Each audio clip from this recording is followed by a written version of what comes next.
नमस्कार बच्चों।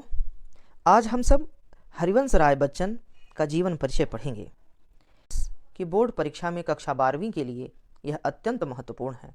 विद्यार्थियों, हमारे मध्य प्रदेश में बोर्ड पैटर्न में जीवन परिचय में कवि की रचनाएं, भाव पक्ष, कला पक्ष और साहित्य में स्थान, इन 4 बिंदुओं को पूछा जाता है और इन्हीं चारों बिंदुओं का हमें उत्तर देना है। मैंने बड़े ही कम शब्दों में बड़ी सरलता के साथ कवि हरिवंश राय बच्चन का जीवन परिचय लिखा है। यह आप सभी लोग ध्यान से इसको पढ़ेंगे। यह आपके लिए बड़ा ही हितकर एवं परीक्षा में पूर्ण अंक दिलाने वाला होगा। चलिए हम सब देखते हैं रचनाएं। हरिवंश राय बच्चन की प्रमुख रचनाएं हैं मधुशाला, मधुबाला, मधुकलश, निशान निमंत्रण। इनमें से हमें परीक्षा की दृष्टि से 2 रचनाएं याद कर लेनी है, जो आपको सरलता से याद हो सके, उन्हें ही आप याद रखें। अब भाव पक्ष में देखते हैं। भाव पक्ष को कई अन्य बिंदुओं में प्रतिपादित किया गया है। प्रथम बिंदु है हालावादी दर्शन। आप सभी लोग यह जान लीजिए कि हरिवंश राय बच्चन हिंदी साहित्य की हालावादी काव्य शाखा के प्रतिनिधि कवि हैं। इसलिए हालावादी दर्शन उनके काव्य की महत्वपूर्ण भाव व्यंजना है। उनके काव्य में हालावाद ही नजर आता है, इसलिए हालावादी दर्शन उनके काव्य का प्राण तत्व है। चलिए देखते हैं।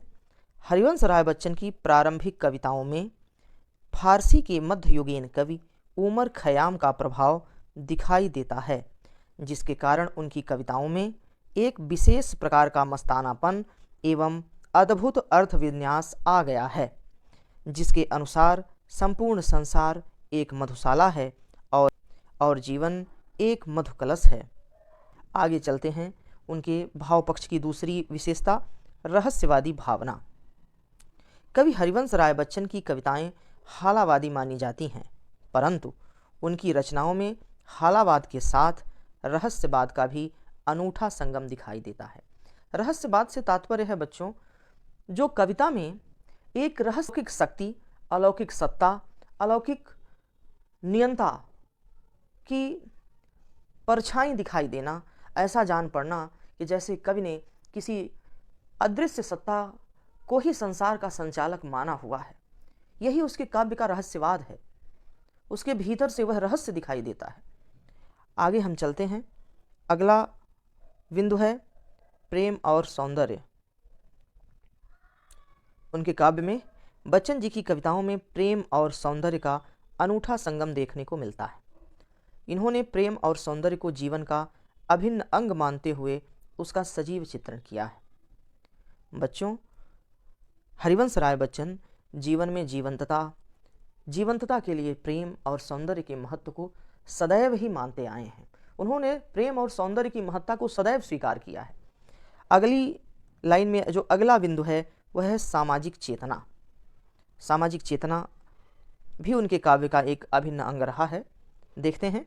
बच्चन जी सामाजिक चेतना के प्रसिद्ध कवि हैं। उनकी रचनाओं में समाज का प्रभावी चित्र दृष्टिगोचर होता है। साथ ही उनकी कविताओं में समाज की यथार्थ अभिव्यक्ति भी दिखाई देती है। अब बात करते हैं अगले टॉपिक की, अगले बिंदु की। वह है वैयक्तिकता, अर्थात उनकी अपनी निजी व्यक्तिगत भावनाएं काव्य में जो प्रकट हुई हैं उनमें विचार करते हैं। यह उनके भाव पक्ष का एक महत्वपूर्ण अंग है।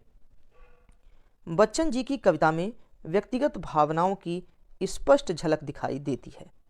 यह उनकी व्यक्तिकता में भी सामाजिकता है। कवि के रूप में उन्होंने अपने जीवन की व्यक्तिगत अनुभूतियों के आधार पर सुख दुख का चित्रण किया है, जो उनके अनुभव और जीवन की यथार्थता का स्पष्ट चित्रण है। बच्चों, उनकी कविता में उन्होंने अपने जीवन में व्यक्तिगत रूप से जिन सुखों और दुखों का अनुभव किया, समाज में और जीवन में जो संकटों का सामना किया और उससे जो जीवन दर्शन तैयार हुआ, उन अनुभवों का वह लाभ अपनी कविताओं के माध्यम से जन सामान्य को देना चाहते हैं। इसलिए उनकी कविता में उनके जीवन के अनुभव दृष्टिगोचर होते हैं। अब बात करते हैं अगले बिंदु की, प्रेरणाप्रद रचनाकार। उन्होंने अपने काव्य के माध्यम से निराश हताश व्यक्ति के लिए अवसाद के क्षणों में प्रेरणा का संबल प्रदान करने वाली सशक्त रचनाएं भी की हैं, जिसके माध्यम से समाज को संघर्ष और जीवंतता का संदेश दिया है। आपको याद होगा कि उनकी एक प्रसिद्ध रचना है, एक कविता है कि सच हम नहीं, सच तुम नहीं, सच है महज संघर्ष ही। वो सदैव जीवन को और उन्नति पथ में आगे बढ़ाने के लिए संघर्ष की प्रेरणा देते हैं। अब बात करते हैं कला पक्ष की। कला पक्ष में प्रथम बिंदु है भाषा। कवि हरिवंश राय बच्चन की भाषा शुद्ध साहित्यिक खड़ी बोली हिंदी है। उनकी भाषा में संस्कृत के तत्सम शब्दों की भी प्रचुरता है। इसके साथ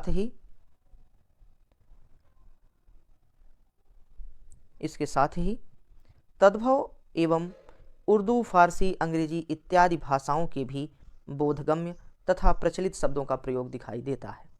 आपकी भाषा सीधी सादी, सहज एवं प्रभावी है। कवि हरिवंश राय बच्चन की काव्य भाषा शुद्ध साहित्यिक खड़ी बोली हिंदी है, किंतु उसके साथ साथ उन्होंने उस समय समाज में प्रचलित तत्सम, तद्भव, देशज एवं विदेशी सरल शब्द, प्रचलित शब्द तथा बोधगम्य शब्दों का प्रयोग अपने काव्य में खूब किया है। अब बात करते हैं भाषा के बाद शैली की। कवि हरिवंश राय बच्चन ने मुख्यतः प्रांजल शैली का प्रयोग किया है, जिसके चलते आपका साहित्य काव्य प्रेमियों के मध्य अत्यधिक लोकप्रिय हुआ। आपकी रचनाओं में संगीतात्मकता एवं प्रवाह विशेष रूप से दिखाई देता है। अब बात करते हैं अलंकार योजना की। अलंकार योजना, पहले भाषा फिर शैली, अब तीसरा बिंदु है अलंकार योजना। बच्चन जी के साहित्य में प्रेम, सौंदर्य और मस्ती का अद्भुत संगम है। प्रमुख रूप से यमक, अनुप्रास, श्लेष, पुनरुक्ति प्रकाश, उपमा, रूपक, पदमैत्री, मानवीकरण आदि अलंकारों का सुंदर प्रयोग दिखाई देता है। आपके काव्य में ये समस्त अलंकार स्वाभाविक रूप से आए हैं। अब बात करते हैं बिंब विधान की। बच्चन जी का बिंब योजना अत्यंत सुंदर, सटीक एवं सार्थक है। इनकी बिंब योजना भाषा के अनुरूप है। इस प्रकार से बच्चन जी का कला पक्ष पूर्ण होता है। अब हम बात करते हैं साहित्य में स्थान की। हमारे हिंदी साहित्य में बच्चन जी किस काव्यधारा के, किस दौर के कवि हैं, इसका हम उल्लेख करेंगे साहित्य के स्थान में। हिंदी साहित्य के छायावादोत्तर युग के हालावादी काव्यधारा के प्रवर्तक श्री हरिवंश राय बच्चन का हिंदी साहित्य में विशिष्ट स्थान है। बच्चों, इस तरह से एक संयमित रूप से हमने कवि हरिवंश राय बच्चन का जीवन परिचय पढ़ा।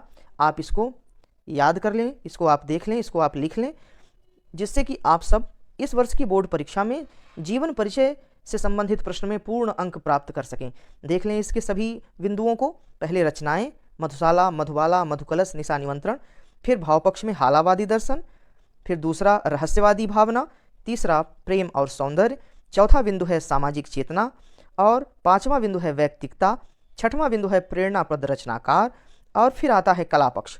कला पक्ष में भाषा, फिर शैली, फिर अलंकार योजना, फिर बिंब विधान और अंत में आता है साहित्य में स्थान।